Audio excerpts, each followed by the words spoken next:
So I'm not going to sit here and try and convince you that monster trucks are somehow bigger than NASCAR or Formula One, but there's a lot to be said about a sport that essentially started as exhibition runs in football stadiums, like sideshow acts really for other types of racing, growing into this international touring show that travels all around the world in the span of about 30 years, which is pretty much unheard of for any sort of normal or alternative motorsports discipline. So you'd think that for a racing discipline that has pretty much worldwide popularity and whose events are basically larger than life caricatures of traditional off road truck racing, you'd have a slew of really, really good video games to go along with them, whether they be of the hardcore simulation variety or just arcade racers. The reality is that if you're a monster truck fan of any sort, whether you're a hardcore fan who attends several shows per year, or you're just kind of a casual observer who watches the events on NBCSN or Fox Sports, or you're just someone who enjoyed monster trucks in their youth, you have gotten absolutely fucked by developers due to these really shitty games that offered nothing that the fans wanted and were borderline shovelware.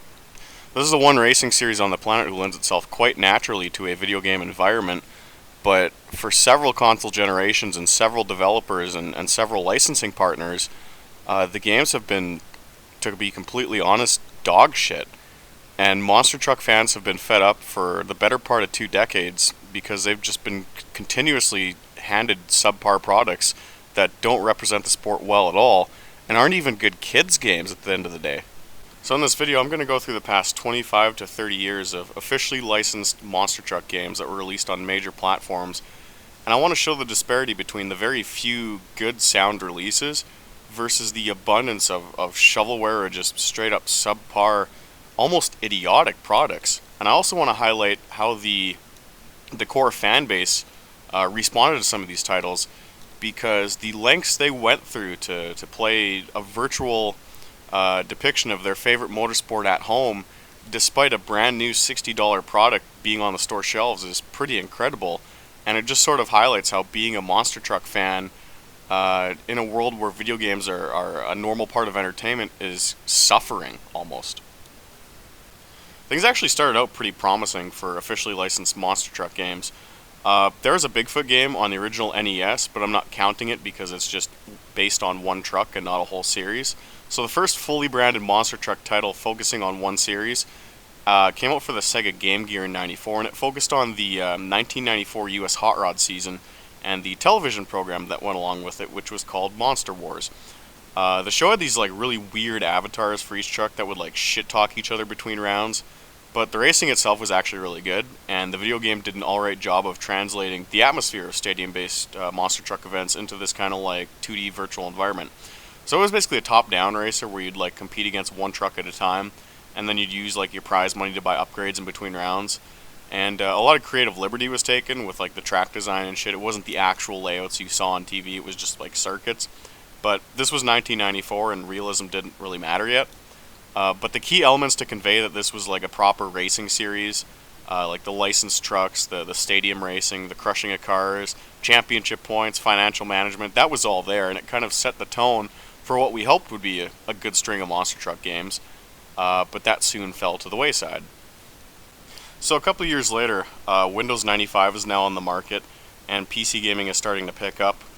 TRI managed to partner with Microsoft Games and acquire the license to the Pen to Point series, which was a mid-1990s monster truck racing points championship that had manufacturer support from both Ford and Dodge, and this resulted in a game many of you know, the original Monster Truck Madness with, I believe it's Bigfoot and Snakebite on the cover.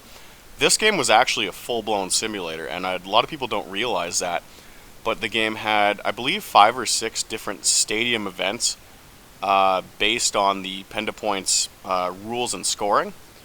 So there was a proper Christmas tree to stage the truck, there was a qualifying round, there was an elimination bracket, and the actual truck speeds and handling behavior, like, I mean, it's Windows 95, we can't get super close, was really realistic. The elapsed times were correct, the gear ratios were correct, like, it's kind of insane.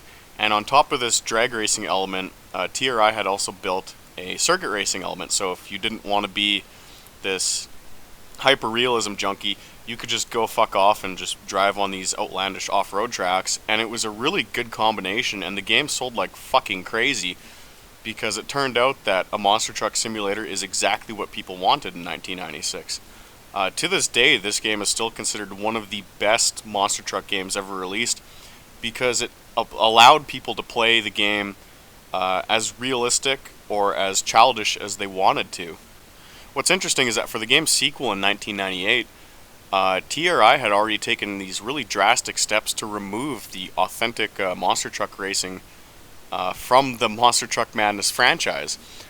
MTM2 didn't ship with any of the stadium drag racing that we saw in MTM1. It was just a straight up generic off-road racing game with licensed monster trucks. And furthermore, as a kind of tie-in with the WCW NWO trucks that were being campaigned by Team Bigfoot at the time, they introduced what was a monster truck sumo wrestling mode called Summit Rumble, which it was pretty fun on MSN Gaming Zone. I'm not gonna lie, like that shit's pretty fun, and it even found its way into Flat Out and the Dirt Showdown several decades later.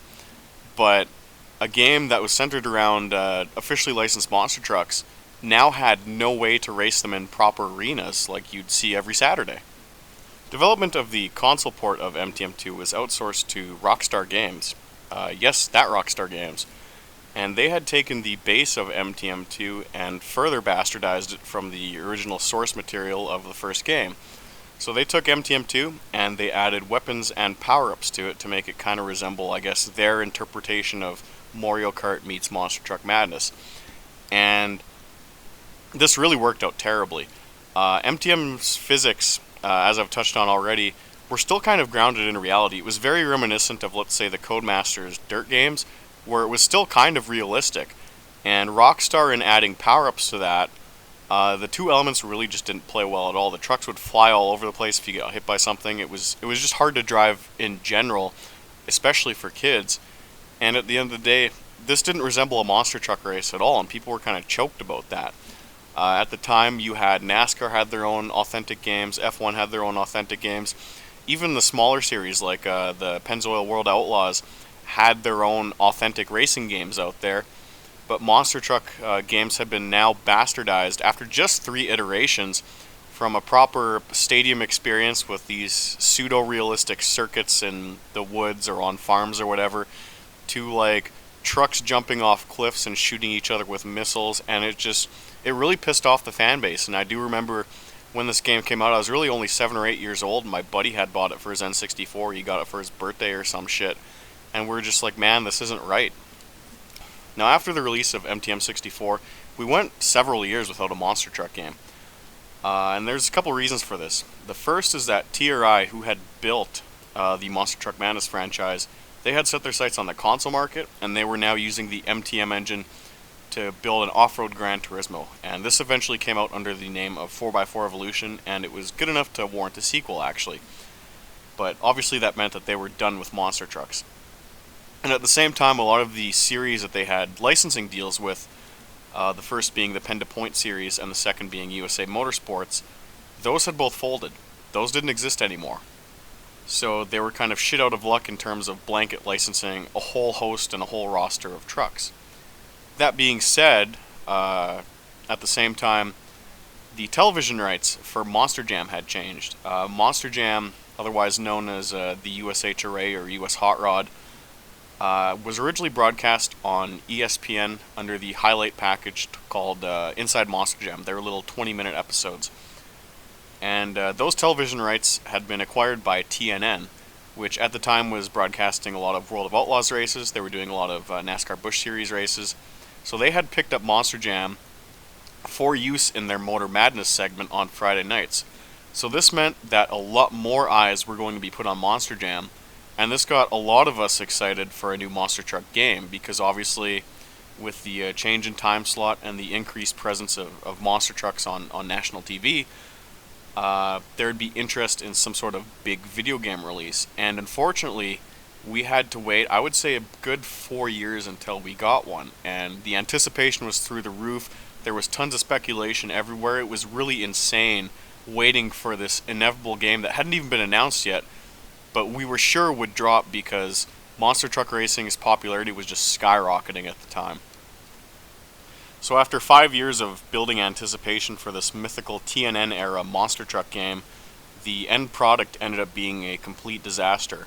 Monster Jam Maximum Destruction, created by Ubisoft and Inland Productions, released for the PS2, GameCube, and PC, was a giant middle finger to the entire fan base. Obviously, up to this point, we've talked about how monster truck games always had some sort of racing element to them. It was always just ended up being up to the developer's interpretation of what that racing might consist of. This game had no racing at all. It was a blatant ripoff of the Twisted Metal series, which is a straight-up car combat game. There are positives to this game. Despite the janky car combat and the really simplistic AI and level design, the truck detail was immaculate. We're talking like individual chassis modeled pretty much perfectly. 3D bodies nailed. Like, it was visually, it was a really good game, especially with how intricate some of the truck designs are and the uniqueness of each chassis build. But the game itself had nothing to do with monster truck racing. So we had waited 5 years for the big coming out party for the new era of monster truck racing, and the brand new video game that would put monster trucks back on the map, and we got a shitty car combat game. And I'm playing the footage as I talk here, but it was just brutal. There's no other way to describe it. It is a poor man's Twisted Metal with a shitty licensing tie-in, and it was disgusting. I'm still pretty damn young when this game came out on store shelves. There's no way to describe it other than just a horrid copycat Twisted Metal game with no thought put into it whatsoever. It was just a joke. And this was after 5 years of waiting and the obvious ad campaign by TNN and at Monster Jam live events encouraging you to buy it. It was just a complete piece of shit. So personally, I believe that the negative feedback surrounding Monster Jam Maximum Destruction got back to Clear Channel and Ubisoft, and Ubisoft immediately commanded Inland Productions to begin work on a sequel to Maximum Destruction, and this later came out under the name of Monster 4x4 Masters of Metal.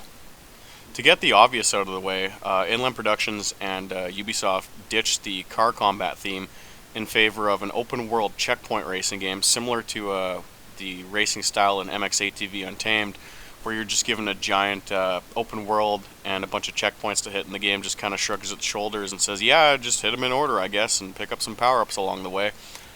Obviously, the game was an improvement compared to Maximum Destruction, but at this point it was clear that the team really didn't have the resources or the talent available to make a good quality monster truck game.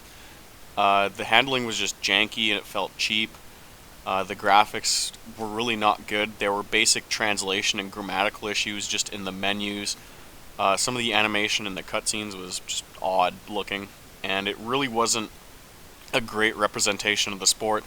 And there are some people who actually did grow up playing this game and have a couple fond memories of it, so I'm not going to say it was trash, but considering the bar had been set so high by a PC game from 1996, even as a younger kid, it's hard to look at this game and be excited by it. It just really does, at the end of the day, feel cheap and disappointing. So if you're a monster truck fan at this time, you're incredibly disappointed. You've waited, I would say, 5 years for a brand new monster truck game coming during the sport's golden age, and you've gotten a shitty Twisted Metal knockoff and another shitty open world arcade racer. And you're just thinking, oh my god, this is horrible. And you're also wondering if only Monster Truck Madness could just come back, or someone could do something to improve the game. That would be all I'd need. Well, it's the early 2000s, and PC gaming modding has exploded. Quake has mods, Doom has mods, NASCAR 03 has mods, F1 Challenge has mods, and guess what? Monster Truck Madness 2 is one of those games that had an influx of modders just show up and start making shit for it. This is an extremely hard topic to cover because there's so much to go through, but TRI essentially released all of their truck and track making utilities at the launch of Monster Truck Madness 2, and around 2001-2002, as Maximum Destruction and Monster 4x4 Masters of Metal is coming out, people are starting to make a lot of shit for MTM2. And at first it started as just them making off-road tracks and fantasy circuits and tracks on the moon, tracks on Mars. But now people are realizing that, hey, we might not get a monster truck game with stadium racing because developers don't give a fuck about us. So the online Monster Truck Madness 2 community started making these extremely detailed and accurate stadium tracks. And even though there was no way to race them against AI trucks and there was no support for stadium racing, guys were hosting online leagues where someone would literally park at the finish line, type go in the chat, and they would do the entire event manually. And that was how people were racing monster truck games in the early 2000s. There were 2 officially licensed games on store shelves that had the Monster Jam license, had all the trucks, had a proper development team behind it, and instead people were sitting in MTM2 online lobbies and manually typing go in the chat and having someone park their truck at the finish line and judge the winners. That shows you how fucked up things were in the early 2000s after just a handful of monster truck games had come out. The community was so distraught by how some of these devs had handled the official licenses, even dating back to MTM64, that they were taking matters into their own hands and just recreating the whole fucking field of trucks themselves. They were making all of the tracks they saw on TNN's Motor Madness on Friday night, and the popularity of MTM2 exploded, especially because the game had pretty low system requirements. So the game had new life breathed into it by people who were just fucking fed up by the official Monster Jam titles. This pretty much showcases why people were still playing MTM2 after all these years. On the left is Tom Mentz qualifying at Las Vegas in 2008, and on the right is me running that same mod track in MTM2. Now obviously the truck behavior isn't completely perfect and the MTM2 physics engine's kind of primitive, but it's producing roughly the same result and it looks kind of realistic. So after 2 really shitty Ubisoft games and everyone just sort of went back to playing MTM2 with mods, a couple transitionary things happened in the monster truck scene. The first is that TNN recorded the whole 2003 season. There's obviously pictures of TNN banners and cameras at the events, but it was never broadcast. So monster trucks just weren't on TV for a year, but eventually they got hooked up with Speed Channel, and that's a partnership that lasted for almost 14 or 15 years. I believe at some point that Ubisoft just straight up lost the Monster Jam license. I would have to ask, people in the industry about that, but I think we're going to assume that after 2 really bad games that the public generally didn't like, that they just lost the license. And third, the consoles came out, like the main next generation consoles that even now I still refer to as next gen, the Xbox 360 and PS3. So we went about 4 or 5 years again without a monster truck game. But now it came time where people started saying, we don't have a monster truck game on the 360 or PS3, and that'd be kind of neat, even though the last ones weren't very good. It's still been a while, and we'd like one.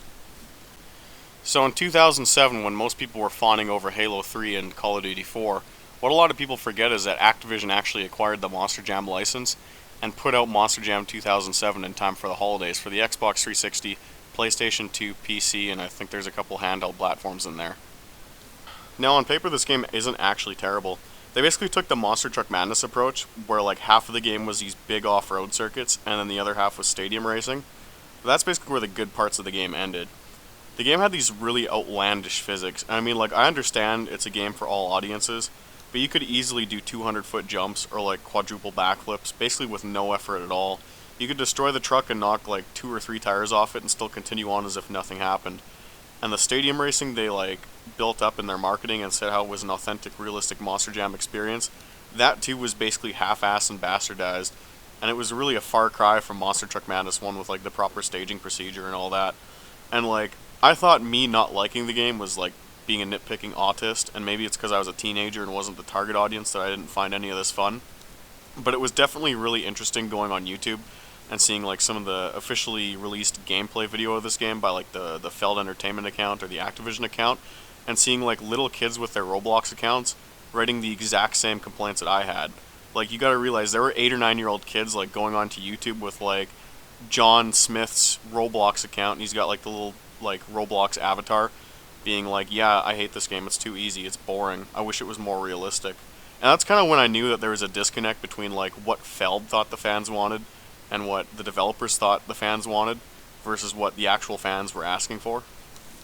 So a year goes by, and Activision and Taurus both promise to listen to the complaints of the fans and promise to improve the next Monster Jam game, but they end up releasing basically the same game with a different skin.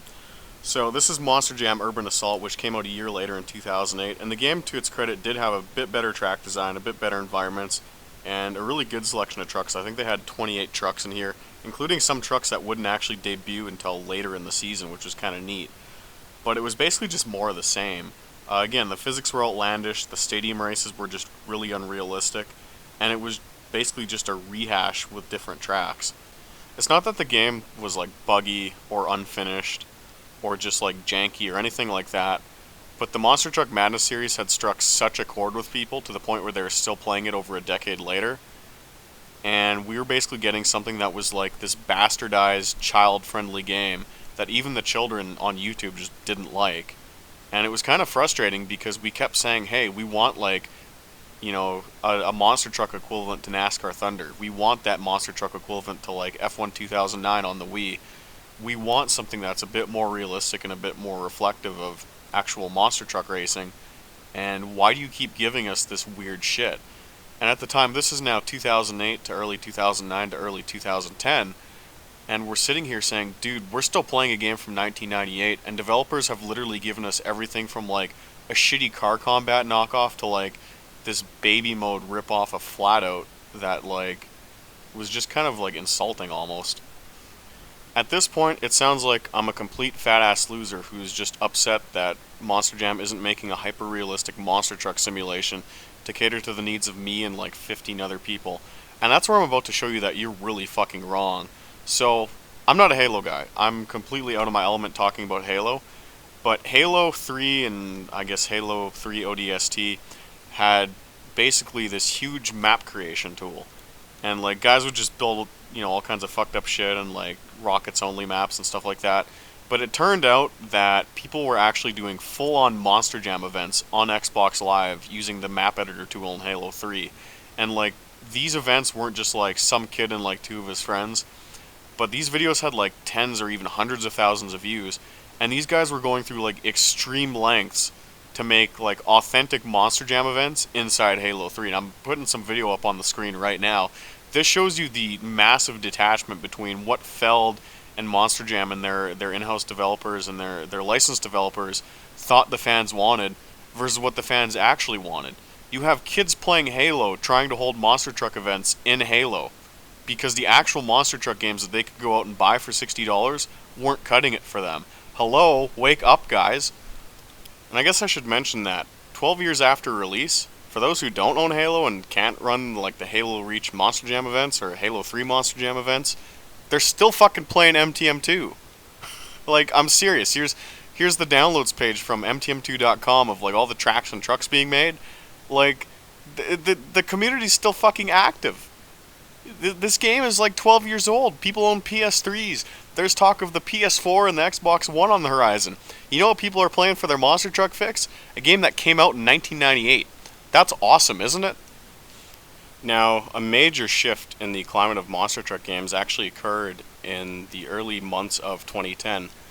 A modder by the name of Box5 created a very, very good depiction of Gravedigger, and I believe Bigfoot as well, for the French freeware open source physics sandbox game called Rigs of Rods, which is the precursor to BeamNG Drive. And he basically just posted a trailer for the truck he made, along with a rather modern looking monster truck stadium complete with crushable cars, basically just to YouTube and the Rigs of Rods forums, and it somehow made it back to the MTM2 community, and people basically went apeshit. I'm actually showing the original video right now on the screen, and people saw this, and after spending 12 years dealing with MTM2's primitive physics and really bad Monster Jam games, their minds were just completely blown over how realistic this all was. Not just the truck's behavior, but the crushable cars and just everything about it was so next generation and so accurate and so like what you saw in the arena on Saturday nights.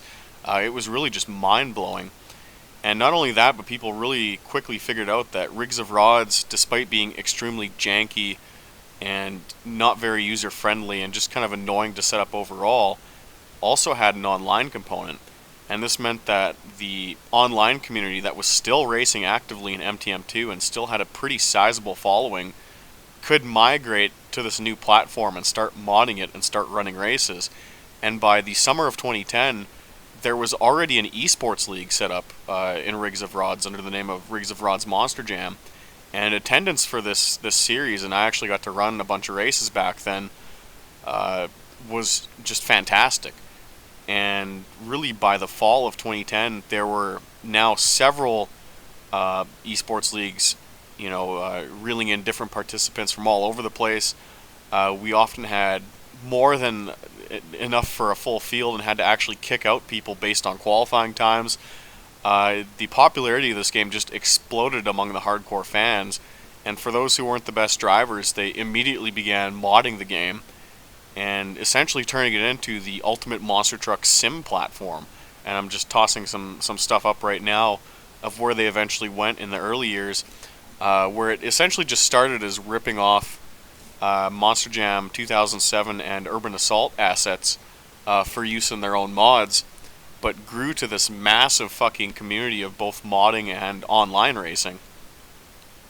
Now, I'm not sure if it was by chance or if it was something that was planned by Activision, but they began working on the third Activision-based monster truck game, Monster Jam Path of Destruction, during that summer in which Rigs of Rods was being explored by the MTM2 community. And this game leaves a pretty sour taste in my mouth, because when this game was first announced and during the first few months of the initial information leaks, the devs had made it pretty clear that this would be an extremely authentic, realistic monster truck game. They were releasing, and I still have some of them saved, they were releasing wireframes of some of the trucks.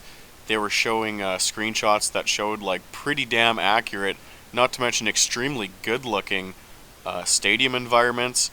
They talked a very large amount about how accurate the game would be and how they were really listening to the community this time after the first few games failed to resonate.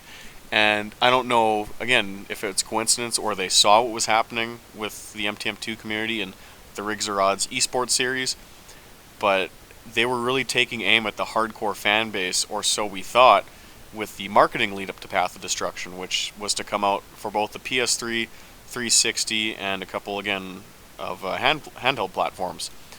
Now, for a third time in a row, unfortunately, I'm here to bring the bad news and say we got shafted again. Again, when you booted up the game, it looked like it would be a proper Monster Jam kind of simcade game, and it just wasn't. It was backflips and trucks getting destroyed and outlandish jumps and just really stupid caricatures of monster truck events. Now, that's not to say it was still as bad as the first couple of Activision games. You could tell it was obviously, they gave the trucks the proper amount of weight. They kept a lot of the racing inside proper stadiums. But again, they had kind of ventured into this weird fantasy realm where it was still just not what the fans wanted. And by this time, as Path of Destruction had come out, people were still modding the fuck out of Rigs or Odds, and that community was really blossoming. And Path of Destruction was honestly the inferior of the two products. It was, again, a kid's game.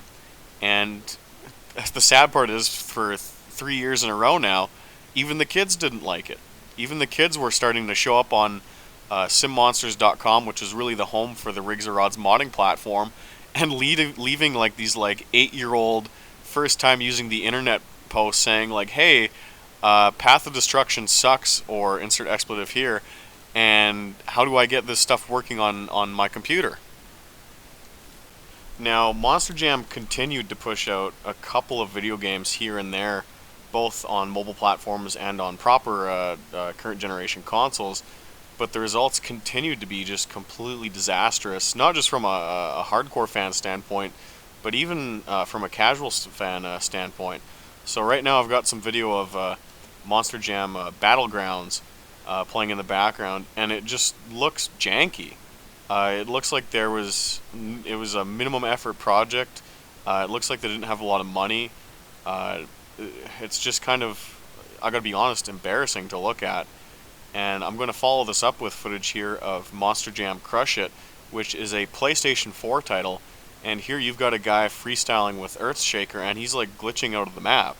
And I mean, you don't have to be a monster truck connoisseur or an avid fan to know that what you're seeing is broken as fuck. And this is stuff with the official Monster Jam license on it. This is something that you go to Walmart and you pay the $40 to $60, and this has like the seal of Monster Jam on it. And this is embarrassing. So as a fan, we've gone through these games dating back to 1994, and you just have piles and piles of shit.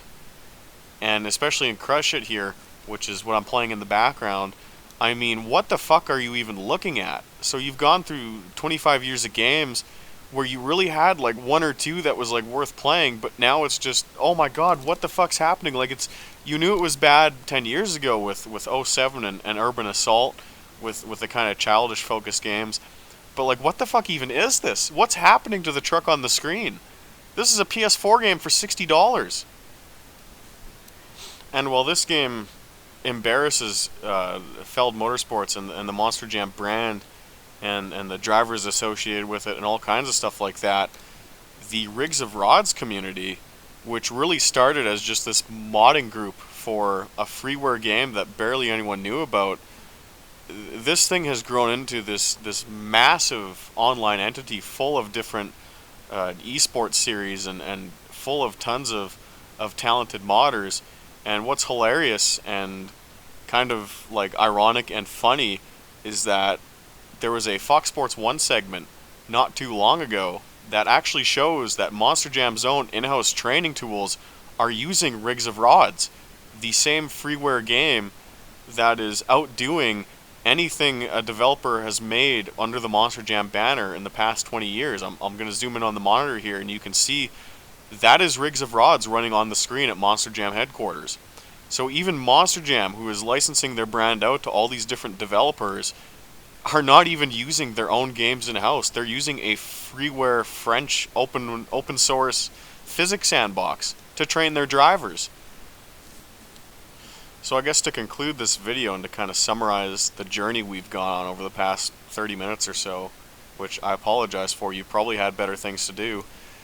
If you were ever a Monster Truck fan growing up, or you grew up with the sport, or you've just played the games out of boredom because it is kind of a unique racing series, you've discovered that Monster Truck fans, when it comes to video games, live in a very special kind of hell, in which every single developer, even the good ones who made one or two good games, routinely said fuck what the fans want and pushed out garbage after garbage that essentially forced the core fans who were buying the games to these really outlandish extremes, to the point where they're modding like decade-old games, or like making monster truck maps in Halo, or modding French freeware sims, just basically out of desperation because your games were so bad for so long, and there's really no explanation for it.